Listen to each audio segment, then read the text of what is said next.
My Game Week 32 team selection. What is up everyone, how's it going? Hope we're keeping well and welcome back to another video on my YouTube channel. Game Week 31 did come to an end last night, but with the quick turnaround to the Game Week 32 deadline, we're up early this Friday morning to try and get this video out there, and we'll look at how I'm going to plan ahead for the next couple of weeks. As you can see by the title there, we're back inside the top 100k, and with 7 game weeks to go until the end of the season, hopefully we can get close to that top 10k spot. In today's video, I'm going to show you how I fared out in Game Week 31, and we'll also be looking at my transfer plans and team selection ahead of Game Week 32. We've lots to discuss with a double game week on the horizon as well, so let's get into the video.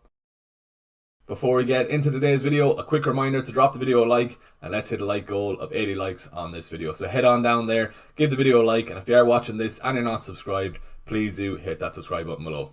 We're currently on the road to 6k subs, trying to get there before the end of the season. We've got a bit of work to do, but it is very possible, so I'd really appreciate it. If you haven't already, click subscribe and support the channel and help me on my way to hitting that milestone. So looking back at my Game Week 31 review, I scored 71 points for the week, which is a great return for the team. Going back to Tuesday night's game, Isaac and AIT-NOURI were the stars of the night, with both of them picking up a goal and both scoring 8 points. It could have been so much more, especially for Isaac, as he had a shot cleared off the line and he had an assist ruled out from a Dan Burn offside, so it could have been a mega haul for Isaac. Looking at AIT-NOURI then as well, it was great to see him start off in that left wing role. That's the reason why I brought him into the wildcard. If you watched my last video, I spoke about the positions he'd been taking up, and thankfully he rewarded me with that goal on Tuesday night.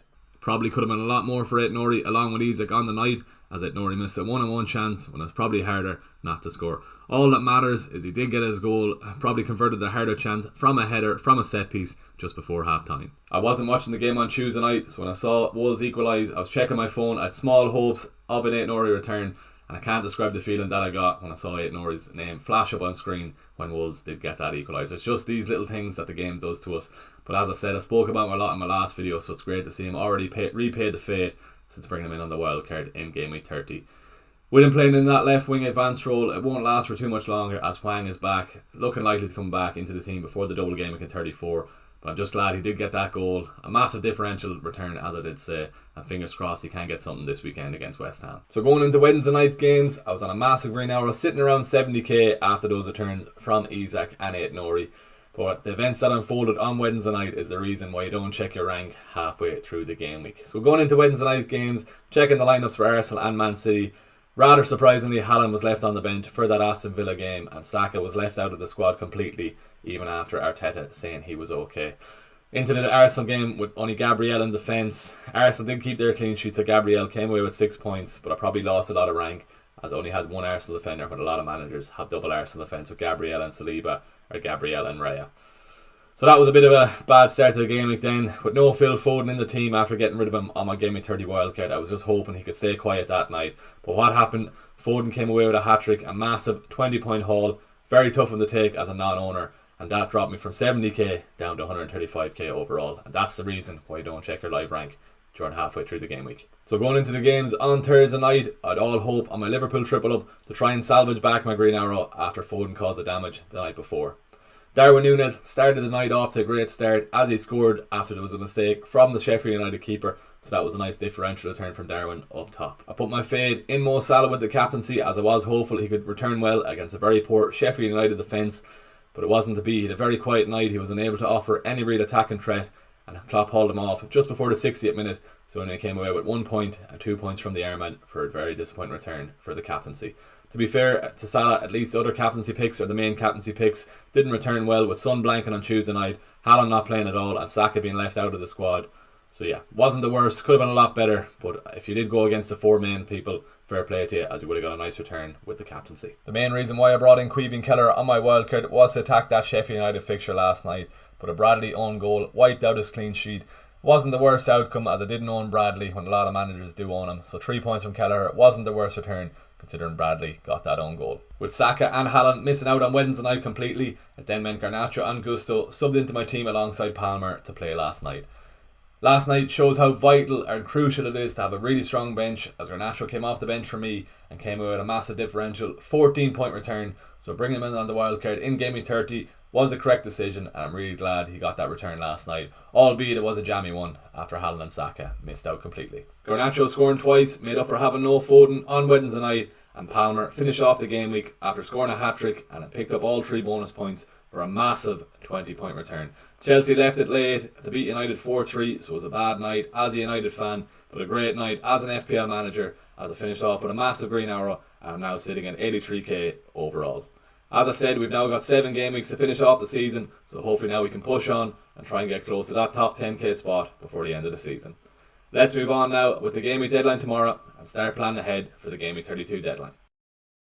The big news ahead of tomorrow's deadline is the fact we got another double game week announcement with a double game week announced for game week 35. It's these two teams doubling in Chelsea and Spurs. Chelsea up against Aston Villa and Spurs up against Arsenal and Chelsea. So the slightly more difficult double game week for Spurs, but it's good to see we get an extra double game week added to the fixture list. Looking at my own team, I'm in good shape at the moment with 3 Chelsea players in Gusto, Petrovic and Palmer, and 2 Spurs players in Udogie and Son.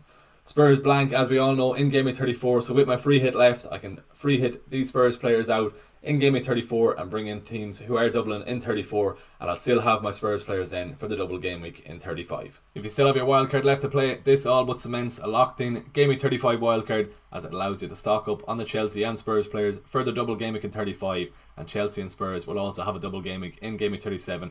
It hasn't been announced yet, but it will happen in game week 37 along with a few other teams also. Looking at my team, as I said, I'm in a good position as I already have used my wildcard, but I've been prepared. I've 3 Chelsea and 2 Spurs, and then looking at the double game week in 35, I'll probably be eyeing bringing in Maddison for that double game week for Spurs in 35, and then it'll also allow me to have him in game week 37 where I'm looking to use my bench boost. With Lascelles confirmed out for the rest of the season, a very popular question I've been asked all week is which defender FPL managers should be bringing in to replace him. On screen here are 4 defenders, all price under 5 million, and each of them has a double game week left to play for the rest of the season, so it all depends on your chip strategy. For example, if you have your bench boost left in 37, if you're well set up for the next couple of game weeks, you could look towards Van Heck and have him on your bench boost in game week 37. With Brandwaite there, Everton have a double game week in 34, so if you're looking to bring in players for that double game week, Brandwaite isn't a bad option. Vardiol then, Ake is sidelined, but we're not sure if he will be back or not for game week 37, so Vardiol could be a small bit of a risk, but he's not too bad in the short term, but it all depends how long Ake is out for. And then finishing off with AIT-NOURI. AIT-NOURI is a lovely short term pick, especially with him still playing in that advanced left wing role, but as I said, all depends on your chip strategy.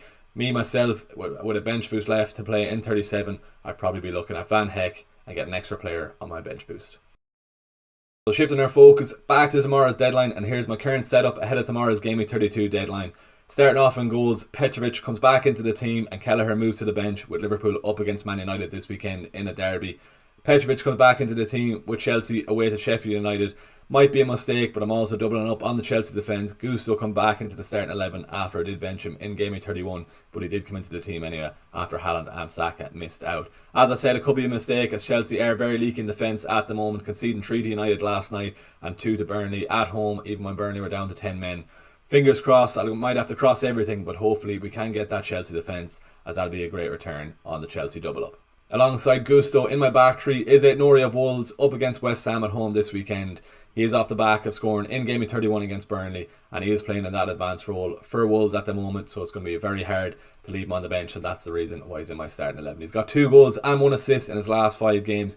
Could have been and should have been a lot more. He should have had another goal against Burnley and probably should have scored against Aston Villa the week before. So the only thing about AIT-NOURI, he is getting in those positions. It's great to see him get in those positions. Just hopefully he can start converting a few more chances, and fingers crossed we can get an attacking return from him this weekend. Gabriel of Arsenal completes my back 3 with Arsenal away to Brighton in that late kick-off on Saturday evening. Gabriel's in the team just for insurance. A lot of FPL managers are going to have double Arsenal defence. They have been in very good form of late, keeping a clean sheet against Luton and keeping a clean sheet against Man City the game week before, so I wouldn't be surprised to see Arsenal making it 3 clean sheets from 3. Moving on to my 4-man midfield, we've got the template 4-man midfield in Salah, Son, Palmer and Saka. Arteta said Saka should be okay for the weekend, so I'm going to have to keep a close eye on the Arsenal training pictures, and if Saka doesn't look like he's going to play, I could maybe transfer him out or have Garnacho just sub in and save the free transfer. Looking at my other midfielders, Mo Salah and Heung-min Son both drew a blank in game week 31. Son had a relatively quiet game against West Ham, and Mo Salah had the same against Sheffield United. He was taken off just before the 60th minute, so he's well rested for that derby at the weekend. I think it was just Klopp sending him a message that he needs to start performing after he missed a lot of chances against Brighton in Gameweek 30, and then he had a very quiet game in 31 last night. Cole Palmer completes my 4-man midfield just off the back of a 20-point haul last night after he did bag himself a hat-trick against Man United.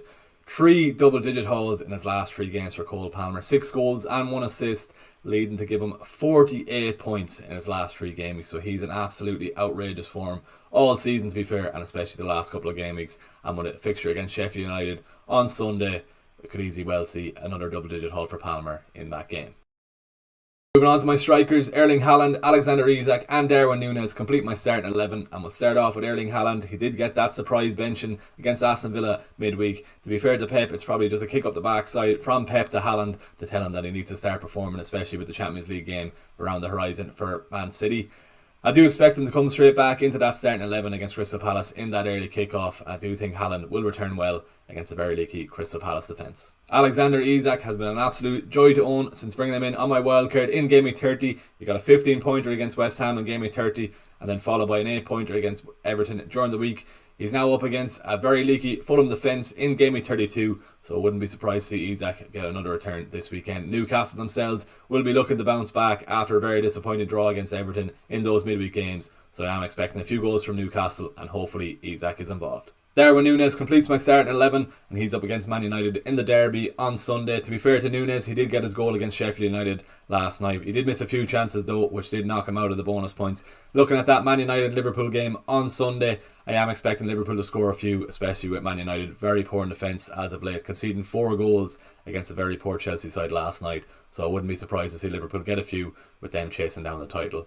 That's how I'm lining out at the moment. I have got 2 free transfers to use, so let's move on and have a look at my transfer plans ahead of tomorrow's deadline. 2 free transfers to use ahead of tomorrow's deadline. Looking back at my current shape-up with my starting 11, I am very happy with how I'm lining out at the moment ahead of the Gameweek 32 deadline tomorrow. So I'm probably just going to have to be very boring and burn a transfer and bring in Van Heck for the sells with a double gaming for Brighton in Gameweek 37 and my bench boost in Gameweek 37, the focus for that. Bringing in Van Heck gives me an extra double gaming player, and it also allows me to carry over another free transfer for Gameweek 33. So that's my transfer plans ahead of tomorrow's deadline. Cole Palmer for the armband. With 3 double-digit returns for Palmer in his last 3 games and himself scoring a hat-trick against Man United last night, and with Chelsea up against the worst team in the league on Sunday, I can't look past Palmer for the armband this weekend.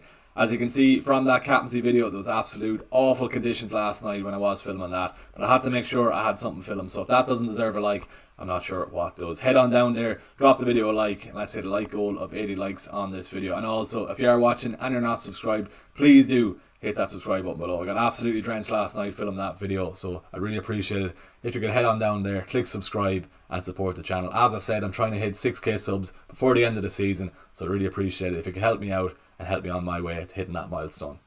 I'll see you all on Saturday afternoon for a deadline stream where I'll be locking in my Gameweek 32 team, and fingers crossed we can get another green arrow this week and get close to that top 10k spot. Thanks for watching, best of luck for the week, I'll see you in the next video.